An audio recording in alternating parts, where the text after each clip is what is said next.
যদি কখনো দেখেন দুনিয়া আপনাকে ভাঙতে চাচ্ছে, নামাতে চাচ্ছে, ধ্বংস করতে চাচ্ছে, আপনি রবের উপর তাওয়াক্কুল করে নবীর প্রেম ভালোবাসা নিয়ে একটু ধৈর্য ধরে সময়ের অপেক্ষা করবেন, সময়ের অপেক্ষা করবেন, রবের হুকুম আসা পর্যন্ত সময়ের অপেক্ষা করবেন।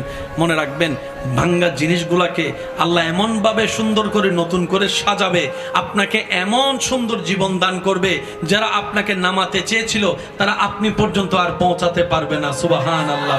যারা আপনাকে টেনে ধরে নামাতে চেয়েছে তারা অনেক পিছনে পড়ে থাকবে, আপনি রবের রহমত নিয়ে অনেক দূরে এগিয়ে থাকবেন। মনে রাখবেন, শুধু একটু সয়ে যাবেন, একটু ধৈর্য ধরে থাকবেন, একটু সহ্য করে চুপ করে থাকবেন। যত সইবেন তত পাইবেন, যত সইবেন তত পাইবেন। কোনো আফসোস নাই, কোনো আপত্তি নাই, কোনো হা হুতাশ নাই। রবকে শুধু এতটুকু বলবেন যখনই মন খারাপ হবে, সিজদায় মাথাটা ঝুঁকিয়ে, ইয়া রব, আমি যা পেয়েছি কোনো কিছু পাওয়ার যোগ্যতা আমার কাছেই নেই, সব তুমি দয়া করে দান করেছো, সব তুমি দয়া করে দান করেছো।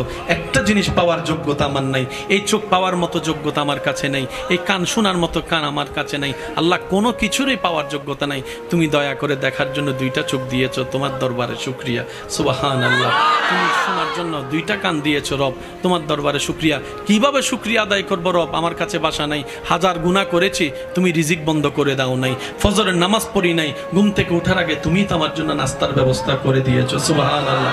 আল্লাহ, এত গুনাহ করেছি, এত নাফরমানি করেছি, তারপরে তুমি বারবার ডেকেছো, বারবার করে ডেকেছো, বারবার করে ডেকেছো। কুল ইয়া ইবাদিয়াল্লাযিনা আসরাফু আলা আনফুসিহিম লা তাকনাতু মির রাহমাতিল্লাহ। তুমি বলেছো মাওলা, তুমি বলেছো, বুঝতে পারিনি বুঝার মতো করে আল্লাহ তুমি এত দয়া করেছো। আল্লাহ, না বুঝে অনেক হা হুতাশ মন খারাপ করেছি, আজকে থেকে আর করব না। আজকে থেকে তুমি দিলো আলহামদুলিল্লাহ, না দিলে ডবল আলহামদুলিল্লাহ, না দিলে ডবল আলহামদুলিল্লাহ, না পাইলে ডবল আলহামদুলিল্লাহ। কারণ যেটা পাওয়া সেটা আমার চাওয়া ছিল, যেটা না পাওয়া সেটা তোমার চাওয়া ছিল, আর আমি বান্দা হয়ে তোমার চাওয়াতেই খুশি হয়ে আলহামদুলিল্লাহ বলতে লাগলাম। আপনি এই অভ্যাসটা একটু করার চেষ্টা করেন, কোনো হা হুতাশ নাই, কোনো আফসোস নাই। আলহামদুলিল্লাহ, আলহামদুলিল্লাহ, আলহামদুলিল্লাহ, আলহামদুলিল্লাহ। এবার রব্বুল আলামিন আপনার এই আলহামদুলিল্লাহ যদি রবের দরবারে একবার কবুল হয়ে যায়, লা ইন শাকারতুম লা আযীদান্নাকুম আয়াত আপনার উপর চলে আসবে নিয়ামত হয়ে। বলেন না সুবহানাল্লাহ। বড় ভাই বড় যারা আছেন, ছোটদেরকে বুকে টেনে নেন। ছোটরা যারা আছেন, সব রাগ অভিমান ভুলে বড় ভাইকে পিছন থেকে জড়ায় ধরা শুরু করেন। কারণ যেই কারণে, যে কথার কারণে, যে বিষয়ের কারণে আজকে নিজের মায়ের পেটের ভাই বোনদের মধ্যে দ্বিধাদ্বন্দ্ব, দ্বন্দ্ব, এর মধ্যে 80% শয়তানের হাত আছে না নাই? ছোট কথাকেও বড় হিসাবে আপনার সামনে তুলে ধরেছে। আবার কিছু কিছু মানুষ ওয়াসওয়াসিল খান্নাস, আপনার পরিচিত মানুষ আপনার বিপক্ষে, আপনার ভাইকে, ভাইয়ের বিপক্ষে আপনাকে কান পরা দিয়ে আপনাদের ভিতর দূরত্ব এনে দিয়েছে। কথা বলেন ঠিক কিনা?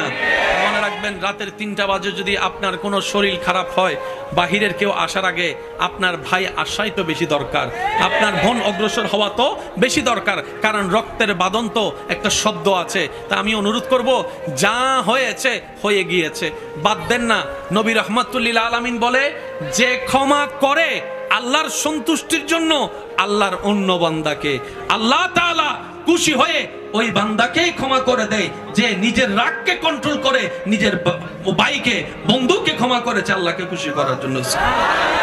আমি যদি অন্যকে ক্ষমা করি, মূলত আমি ক্ষমা পাচ্ছি। আমি যদি অন্যের দোষ গোপন করি, মূলত আমার দোষেই গোপন থাকছে। আমি যদি অন্যকে খাওয়াই, মূলত আমার রিজিকে বেড়ে যাচ্ছে। আমি যদি অন্যের সুখের কারণ হই, মূল কথা হচ্ছে আল্লাহ আমার জীবনে সুখের ব্যবস্থা করে দিবেন। সুবহান। মামলা করে কার কি লাভ হয়েছে? কথা বলেন আরে ভাই, আপনাদের এলাকায় মামলা আছে না নাই? বাবা বাবা একটু বসেন, বসেন। এলাকায় মামলা আছে না? সম্পত্তির মামলা, ভাই ভাই ভাই বোনের মামলা। কি লাভটা হয়েছে দেখেন? সময় নষ্ট, টাকা নষ্ট, ব্রেন নষ্ট, হ্যাঁ, দিন নষ্ট, রাত নষ্ট, ঘুম নষ্ট, সময় নষ্ট, সম্পদ নষ্ট।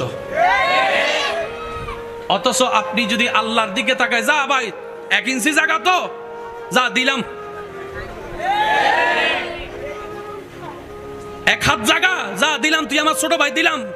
কারণ আমি তো বড় হয়ে আসিনি, আমার আল্লাহ জেনে শুনে আমাকে তোদের বড় ভাই বানাইছে, বড় বোন বানাইছে।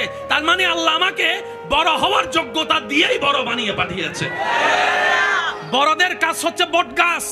প্রেমিক যখন প্রেম সাগরে ডুব দিয়ে পাগল হয়ে যায় তখন দিন রাতের আর কোনো খবর থাকে। এখানে এমন অনেক আল্লাহর বান্দা বসে আছে যারা 5টা মিনিট ফ্যান ছাড়া ঘরে থাকতে পারে না, এসি ছাড়া থাকতে পারে না। যারা এমন অনেকেই আছেন যারা সোফা ছাড়া কখনো বসতে চায় না, আজকে আল্লাহ এবং রসুলের জন্য এই ফ্যান ছাড়া গরমের মধ্যে দাঁড়িয়ে আছে, চিপের মধ্যে বসে আছে। কথা বলেন ঠিক কিনা? এই যে একটা স্পিড, যে স্পিডটা আল্লাহ তাআলা মুসলমানদের অন্তরে দান করেছেন, এই স্পিডটা এমন একটা শক্তিশালী স্পিড, আপনি ভালো করে এখানে দেখলে আপনার অনেক পরিচিত চেহারাকে আপনি দেখতে পাবেন, যাদের চলাটা স্ট্যান্ডার্ড, যাদের বসাটা স্ট্যান্ডার্ড, যারা কখনো ধাক্কাধাক্কি করা পছন্দ করে না, গরমের মধ্যে থাকা পছন্দ করে না। আজকে সেই ছেলেরা, সেই যুবকরা যারা 10টা মিনিট এক জায়গায় বসে আড্ডা দিতে পারে না, এত অস্থির হয়ে থাকে, আজকে এমন অনেক যুবক আল্লাহ এবং রসুলের সন্তুষ্টির জন্য এই চিপাচিপির মধ্যে দাঁড়িয়ে আছে, এই আশায় রবের রহমতটুকু হবে, রব খুশি হয়ে যাবে, গুনাহের কথা মাফ হয়ে যাবে, রব চাহে তো আপন প্রিয় বান্দা হিসেবে কবুল করে নিতে পারে। সুবহান। বিশ্বাস আছে না নাই? পিছনের ভাইয়ের একটু বলেন, বিশ্বাস আছে না নাই? আল্লাহ চাইলে মাফ করে দিতে, আল্লাহ চাইলে ও প্রিয় থেকে প্রিয় বানাতে পারে, আল্লাহ চাইলে জাহান্নামীকে জান্নাতি বানাতে, আল্লাহ চাইলে অসুস্থকে সুস্থ বানাতে, আল্লাহ চাইলে খারাপকে ভালো বানাতে। এই আশা সবার আছে তো ইনশাআল্লাহ? আমরা যারা এখানে আছি এবং যারা কবরে আছে, আমরা আছি দুনিয়ায়, ওনারা আছে আখেরাতে। একটু বলি, আমরা আছি, ওনারা আছে। এই দুনিয়া এবং আখেরাতের মধ্যখানে দূরত্ব কতটুকু একটু ঠান্ডা মাথায় হিসাব করলে, একটা কবরের পারে গিয়ে আপনি দাঁড়াবেন, কবরের সামনে গিয়ে দাঁড়াবেন, ওনাকে জিজ্ঞেস করবেন, ভাই আপনি কোথায় আছেন? উনি বলবে আখেরাতে। আপনি বলবেন আমি দুনিয়াতে, আপনি আখেরাতে। দূরত্ব কতটুক? হাত দিয়ে মাপলে দেখা যাবে 3 থেকে 3.5 হাতের দূরত্ব পাওয়া যাবে, মাত্র 3 থেকে 3.5 হাত। 3 থেকে 3.5 হাত উপরের দিকে তাকালে দেখা যাবে রং বেরঙ্গের এই দুনিয়া, লালসার এই দুনিয়া, লোভের এই দুনিয়া। কথা বলেন ঠিক কিনা? অরাজকতার এই দুনিয়া, হিংসার এই দুনিয়া, হত্যার এই দুনিয়া, অন্যায়ের এই দুনিয়া। 3.5 হাত নিচে, 3 হাত নিচে দেখলে দেখবেন সেই অনন্তকালের যাত্রা, আখিরাতের পথ দেখা যাচ্ছে, যেখানে কোনো লোভ নাই, যেখানে কোনো অহংকার নাই, আছে শুধু আমলের হিসাব, আছে শুধু আমলের বিচার, যে যতটুক করবে তার ততটুক পাওয়া।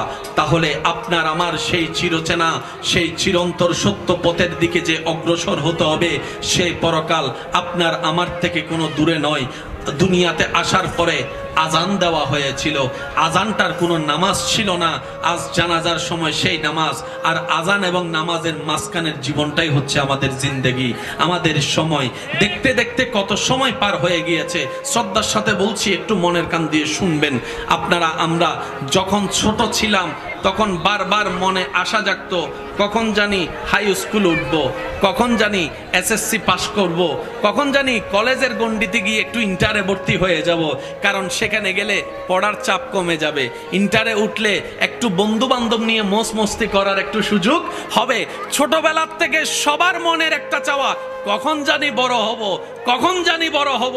আর বড় যারা হয়েছে তারা মনে মনে আফসোস করে বলে, ইস আরেকবার যদি ছোটবেলাটা ফিরে পেতাম, আরেকবার যদি ছোটর জীবনটা ফিরে পেতাম, আরেকবার যদি সেই হাই স্কুলের মধ্যে ফিরে যেতে পারতাম। ওই ছোট্টবেলার শিক্ষকের সেই শাসনটা বড্ড মিস করি, মা বাবার সেই ডাকটা বড় মিস করি। মাগরিবের পরে পড়তে না বসলে যে শাসন সবাই করত, সেই শাসনটাকে মিস করি। প্রাইভেট টিচারের সেই হোমওয়ার্ক দেওয়াটাকে মিস করি। বার্ষিক পরীক্ষার পরে নানার বাড়ি ঘুরতে যাওয়াটাকে মিস করি, নানার বাড়িতে ঘুরতে যাওয়াটা মিস করি। ছোট্টবেলায় 2 টাকা পেলে যে আনন্দটা লাগতো, অনেক ভাইয়ের আমার সাথে হয়তো একমত হবেন, এখন 1000 টাকার মধ্যে সেই আনন্দ খুঁজে পাওয়া যায় না, আনন্দ খুঁজে পাওয়া যায় না। হয়তো দামি দামি আইসক্রিম এখন আপনার হাতের নাগালে, কিন্তু সেই 8 আনার দুধ আইসক্রিমের মতো মজা 2 টাকা মজা এখন আর খুঁজে পাওয়া যায় না। কথা বলেন ঠিক কিনা? আমাদের জীবন অতি ছোট। বলেন আমাদের জীবন কত চেনা মুখ অনেকদিন হয় দেখে না কেন? কবরে জিয়ারত করার টাইমও আপনার আমার কাছে, সত্যি করে বলেন, জিয়ারত করার টাইমও আপনার আমার কাছে, মনে যে করব মনে করারও টাইম। অথচ এক সময় যারা না দেখলে সময় কাটতো না এমন মানুষও কবরে শুয়ে আছে, এদিকে আপনার আমার জীবন চলতেই আছে। মনে রাখবেন ভাইয়েরা, কিছু বাস্তবতা মন মানতে না চাইলেও মেনে নেওয়াটা বুদ্ধিমানের কাজ। সেটা হচ্ছে কারো জীবন কারো জন্য থেমে থাকে নাই, থেমে থাকবে। কত ডাক্তার পৃথিবী থেকে বিদায় নিয়েছে, কত ডাক্তার সেই জায়গায় এসেছে। কথা বলেন ভাইয়া ঠিক কিনা? কত ইমাম বিদায় নিয়েছে, সেই মসজিদ কিন্তু খালি পড়ে থাকে নাই, অন্য কোন ইমাম এসে সে দায়িত্বটুকু গ্রহণ করেছেন। কথা বলেন ঠিক কিনা? এই পৃথিবীতে কেউ কারো জন্য অপরিহার্য নয়, এমন ঠেকায় কারো নেই যে কেউ কারো ছাড়া বাঁচতে পারবে না। এটা সামান্য মনে হওয়া, এটা চিরবাস্তব নয়। মায়ার জগতে সবচাইতে বড় মায়াবী হচ্ছে সন্তানের জন্য মা এবং বাবা। বাবা মার জন্য সবচাইতে সোনার খনি হচ্ছে সন্তান। কত সন্তান হারা মা বাবা এখনো বেঁচে আছে, কত মা বাবা হারা সন্তান এখনো বেঁচে আছে, জীবন চলছে। তার মানে বোঝা যায় এই পৃথিবীতে আপনি রাগ করে যদি সুইসাইড করে চলেও যান কোনো কারণে, এই পৃথিবী কিংবা পৃথিবীর কোনো মানুষ আপনার জন্য থেমেও থাকবে না, তাদের জীবন থামিয়েও রাখবে না, তারা জীবন চলতে থাকবে, আপনি কবরে চলে যাবেন। কথা বলেন ঠিক কিনা? সেজন্য বুদ্ধিমানরা দুনিয়ার সাথে দিলটাকে বেশি লাগায় না, কারণ তারা জানে দুনিয়ার একটা নিয়ম হচ্ছে ভেঙে দেওয়া। বলেন বলেন দুনিয়ার একটা নিয়ম কি? আরো জোরে বলেন দুনিয়ার একটা নিয়ম কি? এবার দেখেন না, আপনার আমার ভিতরে সংসার ভাঙার মতো ফেস লাগাই না মানুষ, আওয়াজ ছোট হয়ে গেছে। বিয়ে ভেঙে দেওয়ার মতো মানুষ, বিয়ে ভেঙে দেওয়ার মতো মানুষ, বনি দেওয়ার মতো মানুষ, একজনের দোকান একটা নেওয়ার জন্য কথা গাই দিয়েছে, সেখানেও ফ্যাঁস লাগাইয়া দোকান না দেওয়ার মতো মানুষ, ফ্যাঁস লাগাই না মানুষ, মন ভাঙার মানুষ, জোরে বলেন মন ভাঙার মানুষ, সাহস ভাঙার মানুষ, উৎসাহ ভেঙে দেওয়ার মতো মানুষ। এই দুনিয়ার কামে হচ্ছে ভেঙে দেওয়া। এই যে অনেক মা বাবারা বলে সন্তানদেরকে, তুই একটা অকর্মক, তোরে দিয়ে কিচ্ছু হবে না। তা আপনি মা বাবা হয়ে যদি সন্তানকে আগে থেকেই বলেন যে তোরে দিয়ে কিচ্ছু হবেই না, সেই সন্তান তার সামনে এগোর সাহসটা পাবে না। কারণ সবচেয়ে বড় সাহস তো মা বাবার হাত। মা বাবা যদি একটা অলস সন্তানকেও মাথায় হাত বুলিয়ে বলে, আমার বিশ্বাস রে বাপ, একদিন না একদিন তুই এই কাজটা করে দেখাইতে পারবি, পরীক্ষায় পাস করে দেখাইতে পারবি, চাকরি নিয়ে দেখাইতে পারবি, ব্যবসা করে দেখাইতে পারবি, ওই কথার বদলতে দোয়ায় দোয়া হয়ে যাবে, সন্তানের একটা দাঁড়িয়ে যাওয়ার সাহস হয়ে যাবে। কথা বলেন ঠিক কিনা? এটা বলার মানুষ না থাকলেও ওইটা বলার মানুষ অনেক আছে। তোরে দিই কিছু এইসব সিডেঙ্গে মানুষ নাই বাংলার কেন? ওয়া সিডেঙ্গে আসো না, রোহিঙ্গে তাইলে ন মাতিবে দেরি, রোহিঙ্গে তাইলে মাতনের দরহার। মেড ইন সিডেঙ্গে যারা আসো ইতার একবার হ মার হাবা, মাশাআল্লাহ মেজবান্নে গুস্তর আওয়াজই নেই দিয়া, আরেকবার হ মার হাবা। উৎসাহ দেওয়ার মতো মানুষ না পেলেও অনুৎসাহিত করার মতো মানুষ হাজার জন। জোরে বলেন হাজার জন। স্টেজে নো তুলি দিয়ে তাহলে গোসা করতে লাগবে তো জায়গা নাই দেখেন করতাম। আমি বুঝতে পারতেছি আপনাদের অনেক কষ্ট হচ্ছে। আমি 10-15 মিনিট থেকে চলে যাব, আর বেশিক্ষণ না। আপনাদের দাঁড়াতে কষ্ট হচ্ছে যে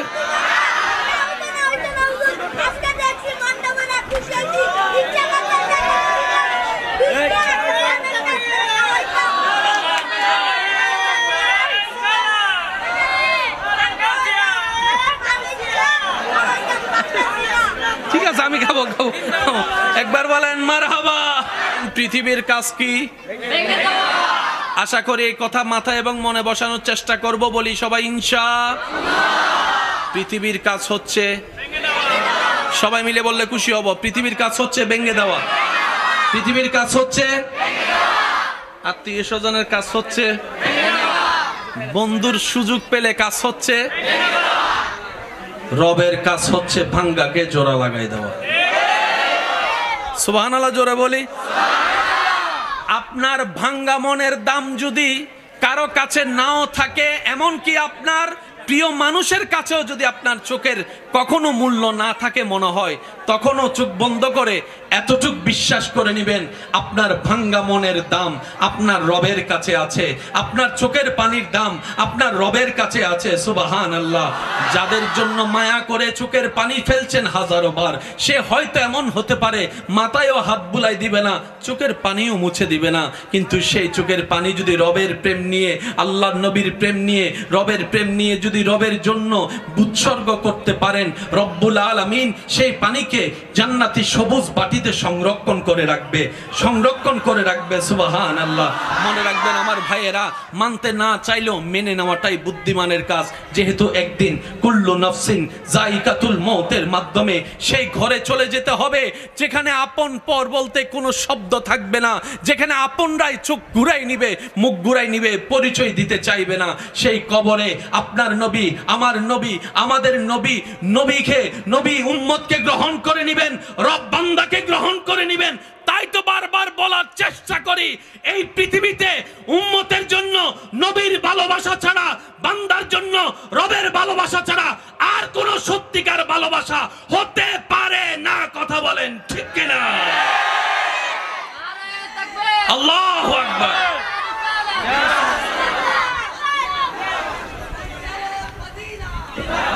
আওয়াজ দিয়ে বলেন, কথা বলেন ঠিক কিনা? সব ভালোবাসায় কোনো না কোনো স্বার্থ, সব ভালোবাসায় কোনো না কোনো স্বার্থ। যে 2 টাকার চা খাওয়ায়, বুঝাইতে পারেন না মনে কথা, যে 1 কাপ চা খাওয়ায়, এখানে কথা বলেন আরে ভাই, যে একটা আপনারে ফানাই না দিতেছে, তোর গাড়ি ভাড়াটা আমি দিই, বলেন না, বলেন না, বলেন না। সব জায়গায় স্বার্থ, দুনিয়ায় স্বার্থ, ব্যবসায় স্বার্থ, কলেজে স্বার্থ, চাকরিতে স্বার্থ, ব্যবসায় স্বার্থ। যেখানে স্বার্থ আছে সেখানে রিয়েল ভালোবাসা থাকে।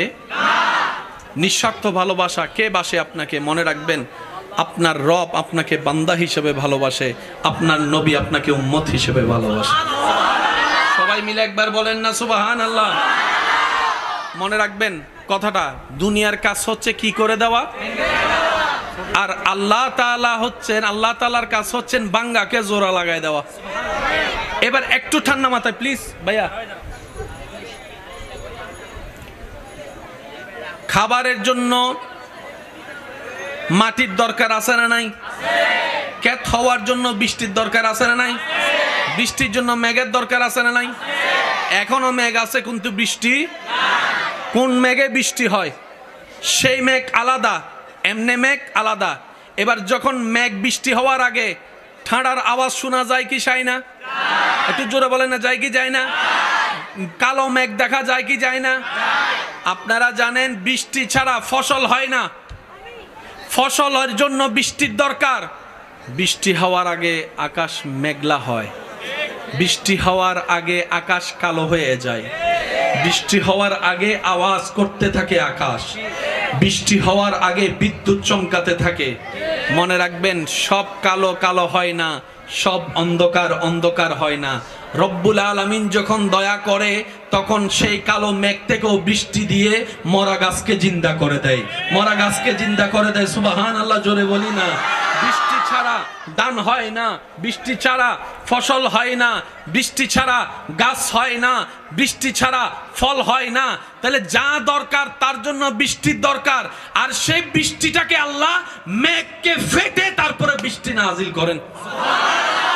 একটা বান্দার প্ল্যানিং আর একটা আল্লাহর প্ল্যানিং। বলেন কয় প্ল্যানিং? আপনার বিবেক জ্ঞান দিয়ে বলুন তো কোন প্ল্যানিংটা সাকসেস হবে? কোন প্ল্যানিং এ কল্যাণ? জোরে বলি, কোন প্ল্যানিং এ কল্যাণ? কোন প্ল্যানিং এর মধ্যে উত্তম আছে? কোন প্ল্যানিং এর মধ্যে সুখ আছে? আল্লাহর। এই শব্দটা একটু মাথায় রাখার চেষ্টা করবেন। একটা আপনার আমার আমাদের পরিকল্পনা, আর একটা আমাদের রবের পরিকল্পনা। সুবহানাল্লাহর আওয়াজ হয় না? আরো জোরে বলেন।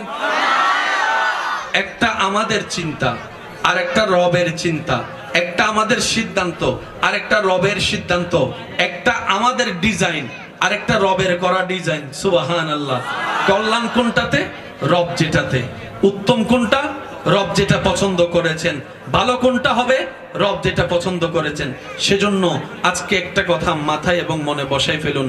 জীবন চলার পথে কখনো যদি আপনার পছন্দ মতো, আপনার দোয়া মতো কোনো কিছু পান, তাহলে অবশ্যই রবের দরবারে শুকরিয়া সিজদা করবেন। রব আপনার দোয়া কবুল করে নিয়েছে, আপনি যা চেয়েছেন আপনাকে তা দিয়েছে।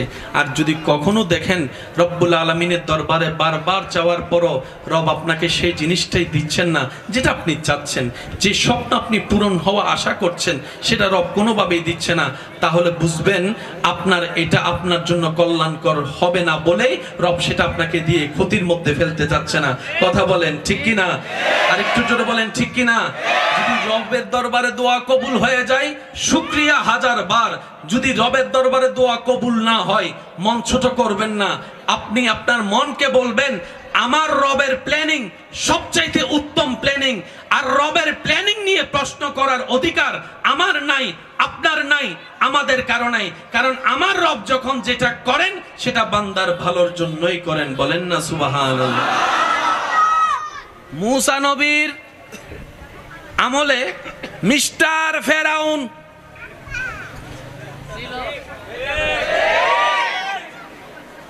তার রাজসভার বড় বিজ্ঞানী, বড় পণ্ডিত মশাই তারে জানালো এই দেশে একটা ছেলে হবে যে ছেলের হাতে তোর মরণ। সে বলে যে আমার মতো বাদশারে মারবে আমার দেশের জনগণ? তা তো হতে পারে। তো কি করা যায়? বলে যে আজকে থেকে যত জায়গায় ছেলে সন্তান হবে। বলেন না রে ভাই, মানে গাছ বড় হওয়ার আগে গোড়া। এটা হচ্ছে ফেরাউনের প্ল্যানিং, আর একদিকে হচ্ছে রবের প্ল্যানিং। সুবহানাল্লাহ জোরে বলি। শেষ ভালো যার সব ভালো তার, জোরে বলেন সুবহানাল্লাহ। আমি আপনাদেরকে আর কষ্ট দিতে চাচ্ছি না, আপনারা অনেক কষ্ট পাচ্ছেন আমি দেখেই বুঝতে পারছি। আমি সেজন্য যত অল্পতে সম্ভব আমি শেষ করছি। একবার বলি মারহাবা, জোরে বলি মারহাবা। ফেরাউনের প্ল্যানিং, ভাইয়া ভাইয়া একদম চুপ। ফেরাউনের প্ল্যানিং সমস্ত ছোট ছেলে বাচ্চাকে হত্যা করো। রবের প্ল্যানিং সুবহানাল্লাহ। এবার সে যখন মারা শুরু করছে, মূসা নবীর আম্মা, বাবা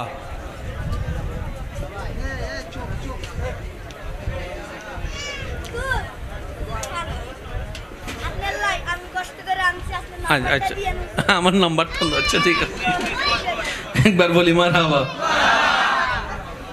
মূসা নবীর মা এই খবরটা জানার পর মূসা নবী শিশু মূসা নবীকে কোলে নিয়ে একটা বাক্স বানালেন, বাক্সটা নদীর উপর রাখলেন, নদীর উপরে রাখার পর বাক্সের উপর মূসা নবীকে রেখে আল্লাহর নামে ছেড়ে দিয়েছেন।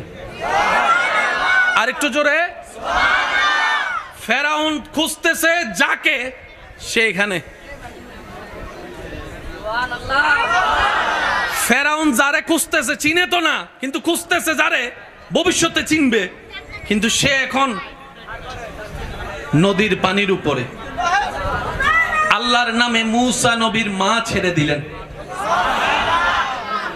বাবা বাবা বাবা, যার জীবন তরি রবের নামে ছেড়ে দেওয়া হয়, রব্বুল আলামিন তার জীবন তরিকে তুফানের মধ্যে ফেললেও কখনো ডুবতে দেয় না। কথা বলেন ঠিক কিনা?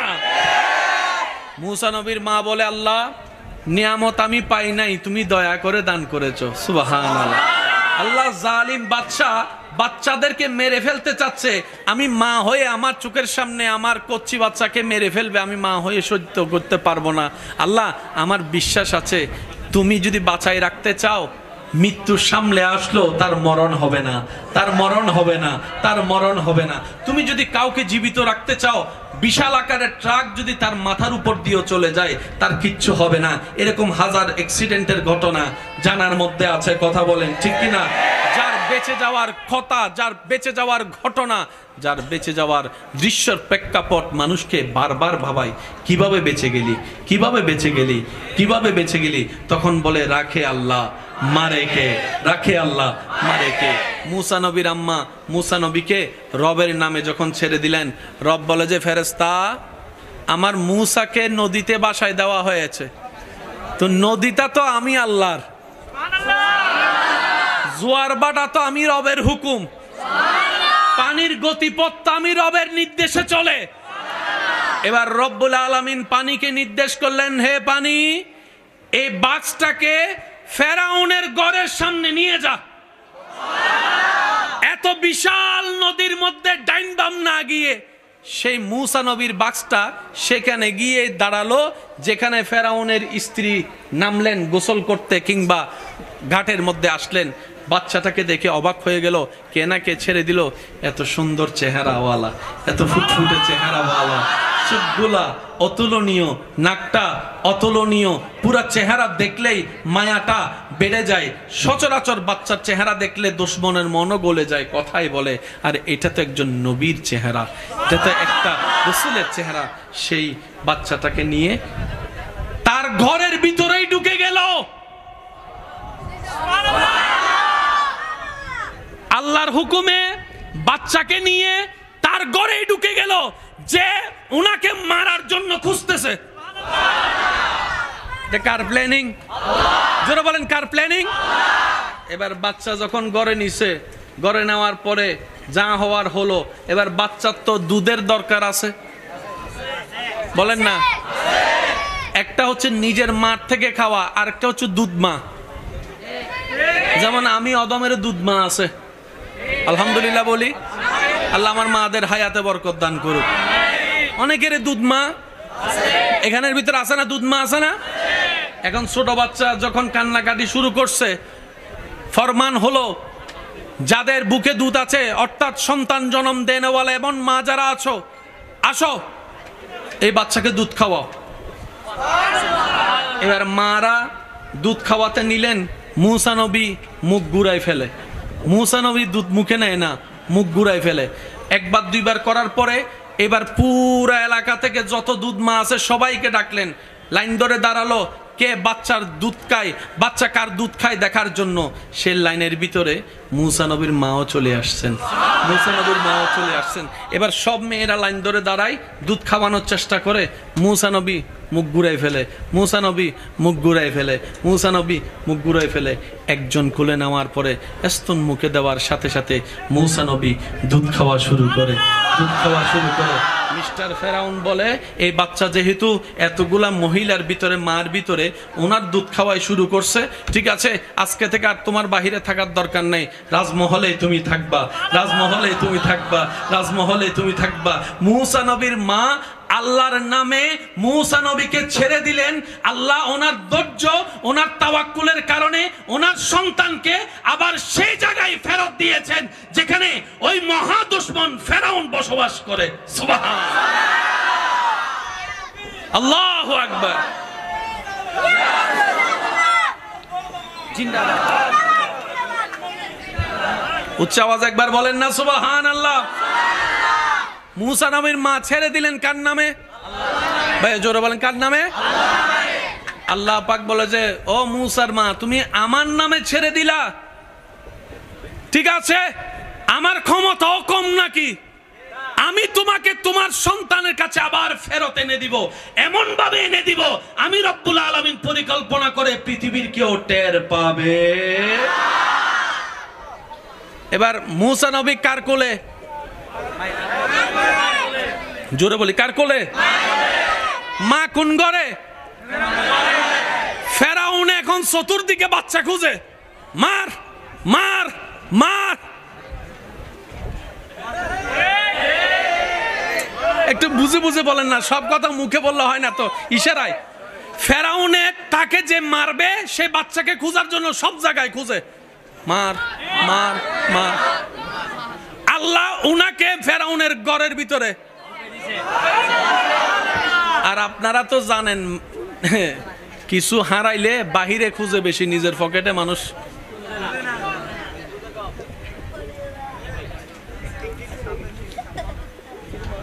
হদুনে চশমা তোয়া দে নাকরুদ্দিরাই মাথো না মাথো না। ও বউ চশমা হো বউ কেনা শতানি করে হদ গিয়া দেখিলাম তো তোমার হাসে তো আসিল হন্ডা ওয়া হন্ডা রাইলাম চশমা হয় না হয় না হয় না ইল্লা হয় না হ না হান থলম রাহি কিন্তু আর গাছওয়ালা মিস্ত্রি অকল বাই তাল ইতারা জানে, ইতারা বেশিরভাগ সময় হলম আগা হাত পেন্সিল আয়দা হন্ডে হান অতরা হাইতে সারি মিকে গুঁড়ো হওয়ারে মারি দূরে ফেলি এ আর হাত পেন্সিল হন্ডা লাগিয়েছ তুই ইতে দেখি রসুপ করবো ওই থেকে হয়তো ফল যাতে ফলাই করে করতে দেছো না। নাগর ডগাত চশমা রাহি সারি মিকে তোয়াদা আছে না নাই?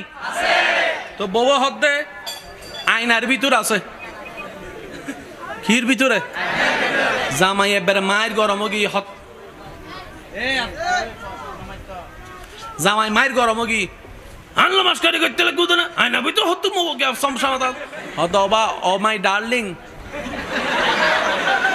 গরম ফর হইবে দেরি আগে কেনা সনা এটা আইনের সামনে যাই রে হন্ডে হন্ডে ইয়ার ফর ন দেখার হন ইয়ার ফর হতম বাদা হতে না করে উদ্দিস না ও আই এম সরি হয় না সত্যি করে হন না। মানুষ কিছু হারালে বাহিরে খুঁজে, একটা অভ্যাস, এটা একটা একটা হচ্ছে বান্দার প্ল্যানিং আর একটা হচ্ছে রবের প্ল্যানিং। সত্যি করে একটা কথা বলেন, এই পর্যন্ত আমাদের জীবনে যাই কিছু আমরা চাইছি সব ছিল আমাদের প্ল্যানিং, কিন্তু হইছে শেষমেশ কোনটা? যেটা রবের প্ল্যানিং। কথা বলেন ঠিক কিনা? ধরলেই করুণা, ছুঁইলেই করুণা। কথা বলেন না রে ভাই? কোন জায়গায় যে মিস্টার করুণা ছিল জানতাম না, শুধু পরামর্শ দিয়েছে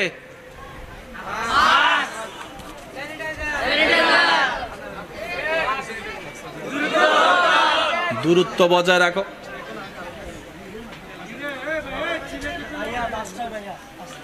আমার সোনার মদিনা, আমার প্রাণের মদিনা, সব বলিব কিন্তু তোমায় বলতে পারি না। আমার সোনার মদিনা, আমার প্রাণের মদিনা, সব বলিব ভুলিনি ভুলবো না, ভুলতে পারি না, ভুলিনি ভুলবো না, ভুলতে পারি না, সব বলিব কিন্তু তোমায় ভুলতে পারি না। উচ্চ আওয়াজ একবার বলেন মারহাবা। আসলে আওয়াজ শুনলে হয় কি, এটা হয়তো আপনারা আমার সাথে একমত হবেন, কোন একটা কথা তুললে মনোযোগ নষ্ট হলে আবার সে কথায় ফিরে আসা অনেক কষ্ট হবে। তো যার কারণে আমি ইঞ্জিল স্টার্ট দিই, আবার তুলি, আবার তো আবার বাজি মেড ইন চাইনা নো বুঝো। একবার বলি আলহামদুলিল্লাহ। ভাই বলেন, একটা হচ্ছে আমাদের প্ল্যানিং আর একটা হচ্ছে চেয়েছি যা আমাদের প্ল্যানিং, হয়েছে সেটাই যেটা রবের প্ল্যানিং। কথা বলেন ঠিক কিনা? জগৎ বলে যে কখন কোথায় করুণা আছে তুই বুঝতে পারবি না। তো মানুষ চিন্তা করে এইভাবে যদি ঘরের ভিতরেই বসে থাকি তাহলে তো না খাইয়ে মরে যাব। আর এক রুমে কতক্ষণ ভালো লাগে? ভাই কথা বলেন ঠিক কিনা? করোনার মধ্যে অনেক অনেক মানুষ মরছে, কিন্তু আপনি এখনো বেঁচে আছেন। জোরে জোরে জোরে জোরে জোরে করোনার সেই কঠিন সময়ের দিকে যদি একটু খেয়াল করে দেখেন, আমরা সেই সময়ের মধ্যে মনের মধ্যে একটা চিন্তা ছিল, হাই সারা পৃথিবী তো শেষ, সারা পৃথিবীতে শেষ। এইরকম একটা যে আবার নর্মাল পৃথিবী আমরা কখনো কল্পনা করি নাই। রব বলে যে তোদের প্ল্যানিংয়ে তোরা রাস্তা দেখছিস না, কিন্তু আমি রব তোদের হায়াত তো এখনো রেখেছি। 24 সাল আসবে, 25 সাল আসবে, তোরা তখনও বেঁচে থাকবি। বান্দা বলে আল্লাহ করুণা করুণা করুণা। রব বলে যে করুণা ঠিক আছে, অনেকের মৃত্যু হবে ঠিক আছে, কিন্তু আমি রব যাদের হায়াত রেখেছি তাদের হাজার মৃত্যু আসার পরও মৃত্যু হবে না, কারণ হায়াত আমি রবের হুকুম, মৃত্যু আমি রবের হুকুম। চিৎকার দিয়ে বলেন সুবহান আল্লাহু আকবার।